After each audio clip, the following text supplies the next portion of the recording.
Welcome to Digital Literacy Simplified. Today's video will be Intro to Microsoft Windows. So in today's video, we'll explore some of the basic features you need to know in Windows. Whether you're using Windows for the first time or just need a quick refresher, this video will help you get started with Windows basics. We'll cover the desktop, the Start button, Taskbar, Windows settings, startup and shutdown procedures, and the importance of Windows updates. Let's get started. So first, we're going to take a look at the Windows desktop. The desktop is the main screen you see when you start the Windows operating system. It's where you access and organize your files, folders, and programs. So let's take a quick look here at the Windows desktop. What you see in the background is the wallpaper that you can customize and change to use ones that are predefined by Windows or pictures that you may have stored on your computer. Up on the top left-hand side, you'll see the recycle bin. Underneath that are some icons. Little arrows in the left-hand corners indicate that those are shortcuts. There's an icon there for a file folder. Down at the bottom, we've got the Start button, the Search. Along the bottom is the taskbar. You'll see that there's some applications that are pinned there on the taskbar. Little line underneath those indicates that those are applications that are open. And over on the far right, you'll see the system tray. So some of the common things that you'll see there might be a notification icon, your date, your time, your battery status, whether you have your volume on and your internet connection. A little arrow beside that, beside the language, indicates that there's some icons there. For example, it could be your virus protector. So icons are small images that represent files, folders, and programs. Some of the common icons you'll see on your desktop include this PC, where you can access your computer's hard drives, files, and external devices like a USB, the recycle bin, where deleted files go before they're permanently removed from your computer, and shortcuts. So they provide quick access to files, folders, and applications on your computer like Word and Google. These icons have an arrow on the bottom left corner. Windows allows you to personalize your desktop. So it allows you to customize the look and the feel of the desktop, the lock screen, colors, themes, and more. You can set a wallpaper for your desktop background. You can choose from some built-in themes, or you can use your own images. All of these changes are made inside of settings.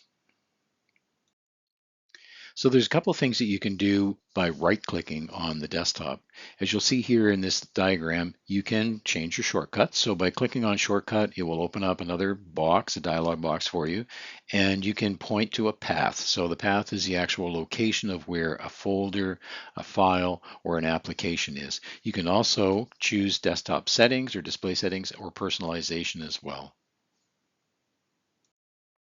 So let's take a look at the Start button. So the Start button and the Start menu are the launch pad for the Microsoft operating system. The button is located on the left side of the taskbar next to Search. When you click on the Start button, it opens the Start menu, which provides quick access to your apps, files, and settings. Let's have a look. So the Start menu is organized into a few key areas to help you find what you need quickly. So you'll notice on this diagram across the top is the search box. Next down below it is a pinned area for applications, the all, which we'll go into, recommended, which we'll go a little bit deeper in. On the bottom, you'll see a profile picture and the user's name, and on the right-hand side, a power button. So let's take a little bit more of a deep dive into those.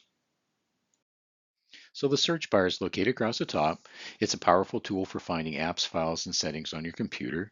Once you start typing, put a keywords in, you'll begin a search, and Windows will return a list of items that match your search.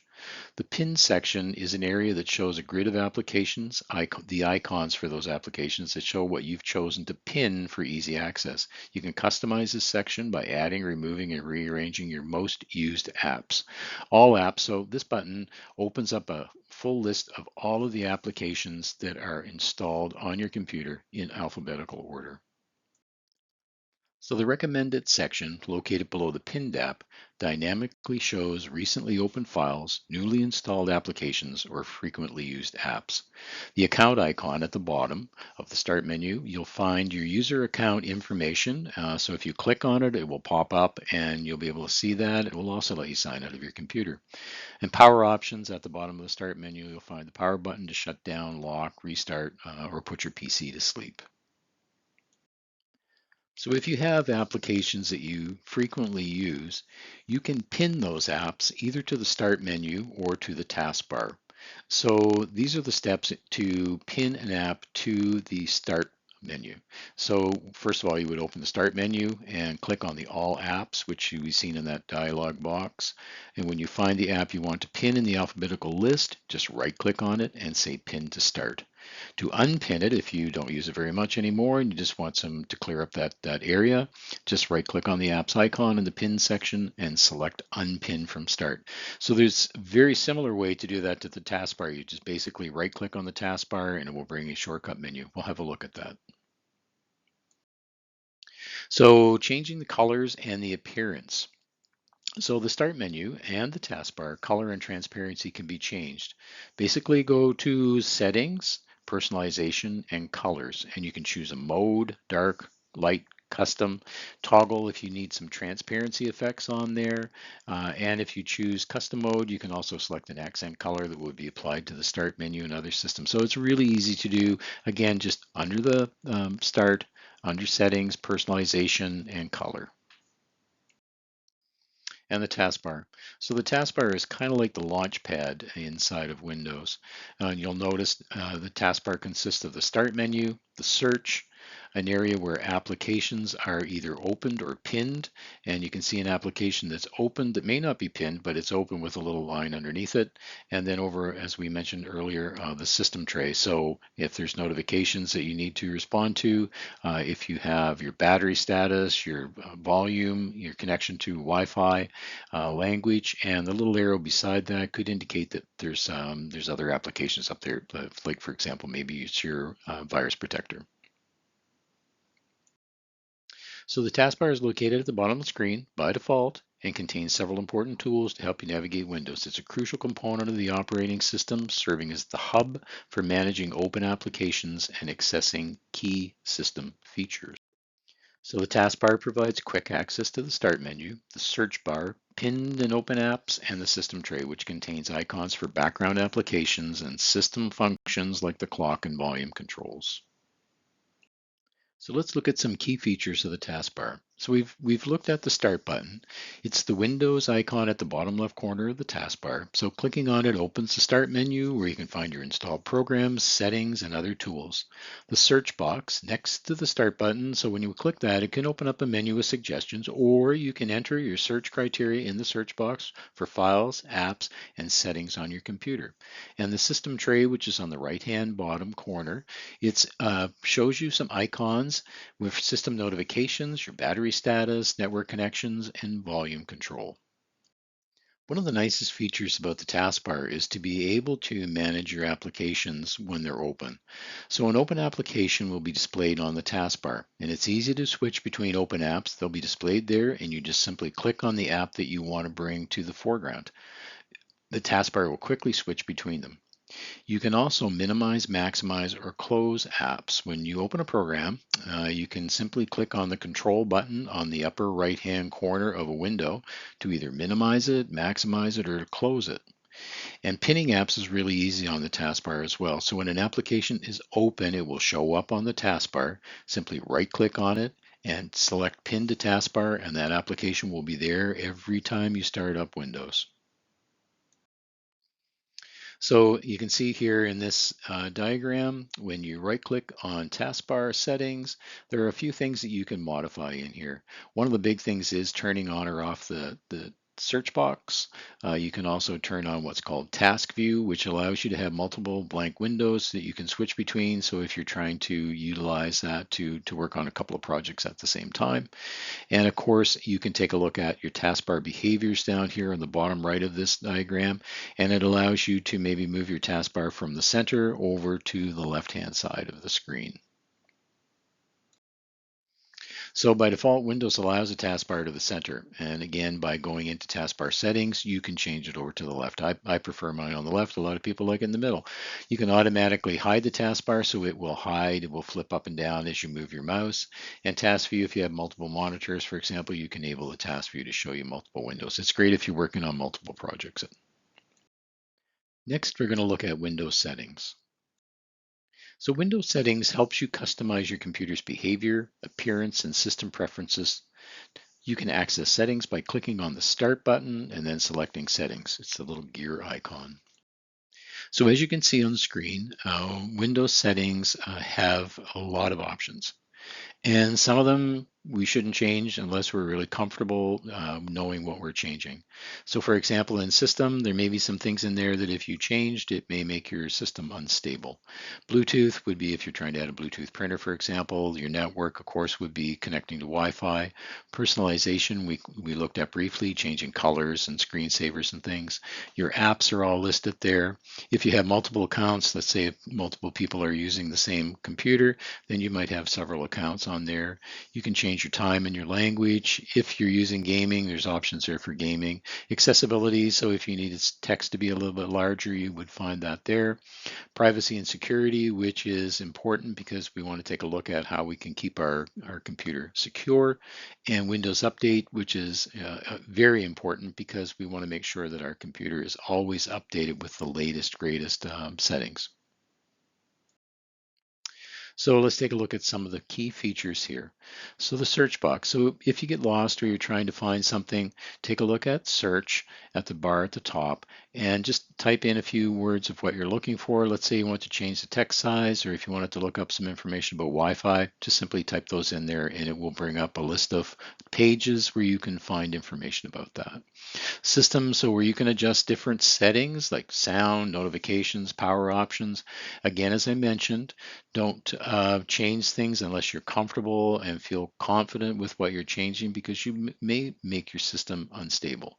Bluetooth and devices, managing your printers, Bluetooth devices or other peripherals, and network and the internet. This is where you would manage connections to your outside world. Personalization, so we looked at that earlier, customizing your background, lock screens, colors, and themes. Apps, so allowing your apps and programs to be on your computer, installing or removing. The accounts, so if you have multiple people, again, working on the same computer, you would set up multiple accounts and have a profile for each person. And accessibility, so these are features to help anyone who needs like text size, color on files, or a screen reader. Privacy and security is very important. It keeps your computer safe. Privacy controls what information apps and websites can access. Windows Security is the built-in security tool that protects your computer from viruses and other threats. And Windows Update is where you check for and install updates for Windows operating system. So these updates are important because they fix problems, bugs, and add new features. So let's take a look at the startup and shutdown. So getting your computer properly started and shut down is important to keep it running smoothly and securely. So turning on your computer, press the power button on your computer, usually located on the front or the side of a computer case or the keyboard of laptops. Windows will load automatically after a few seconds. So logging in, if you have a password or PIN set up, you'll need to enter it to access the account. So shutting down, we want to make sure that we shut down the computer properly. So to turn off your computer, click the start button at the bottom left corner of the screen and then click the power icon. From there, you can choose to either shut down, restart, or have the computer go to sleep. So just a tip on shutdown. Always shut down your computer properly using the start menu. Avoid just powering it off by pressing the power button because this can lead to data loss. Or it could do worse, it could damage your hard drive. Next, we'll look at Windows updates. So Windows updates are essential in keeping your computer secure, improving performance, and ensuring you have the latest features. The screenshot here on the right-hand side shows you the Windows Update box. You'll notice that the blue box there, it says check for updates. That's because right underneath it, it says get the latest updates as soon as they're available is turned off. If that was turned on, Windows would automatically send out updates to you. So there could be a list of updates showing up there. And if you just let the system go ahead, it could go ahead and install them for you. Now, the only downside to that, as we're going to look at, is that it might ask you to do a reboot, and that might happen at a very inconvenient time. So Windows can automatically check for and download updates. Very good option because it ensures that your computer will be up to date, stay secure with the latest fixes and improvements. However, there may be times you don't want them to download automatically, especially if you're working on a schedule. Windows will often prompt you to restart when updates are ready, and that can be inconvenient if you're working on a deadline. So in that case, you may want to switch to manual updates for more control over your computer. So if you do decide to do manual updates, just basically go to the Start button, go to Settings, select Windows Update. It'll open up the box. Click on Check for Updates. If there are any updates available, they'll automatically download and prompt you to install, and you may need to restart your computer for the updates to take effect. So why updates matter? So from a security perspective, updates are often including patches for security vulnerabilities, and this can help protect your computer from viruses, hackers, and malware. Bug fixes, and it happens all the time. So the update may bring some fixes for errors or glitches in the software that may cause programs to crash or not work correctly. Some updates bring new features, enhancements, or improvements to Windows, and some of them bring updates that include improvements to make your system run more efficiently. So let's take a look at some additional features. The Microsoft Store is a secure and convenient place to find and download apps, games, and movies. It's like the App Store on a smartphone or tablet, but it's designed for your Windows PC.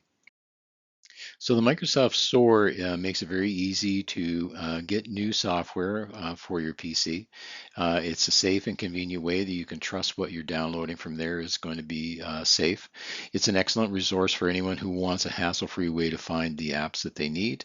It can be in the Pin section of your settings, and when you click on that, it will open up the Microsoft Store. From there, you can do a search to find apps or games or some productivity tools.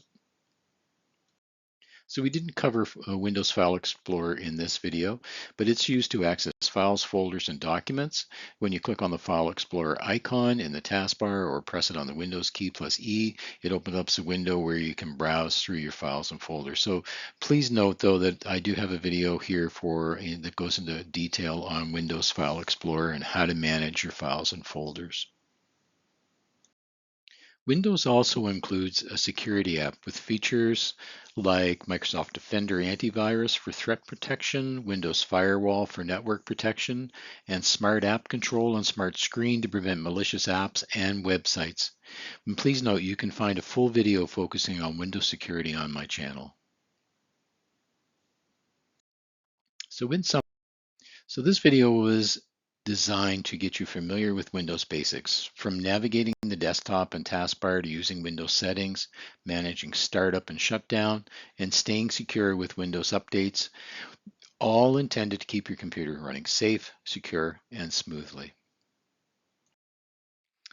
So spend some time exploring the features we reviewed. Be curious, but be cautious what you change. With practice, you'll become a pro at using Microsoft Windows in no time. Hope you found this video helpful.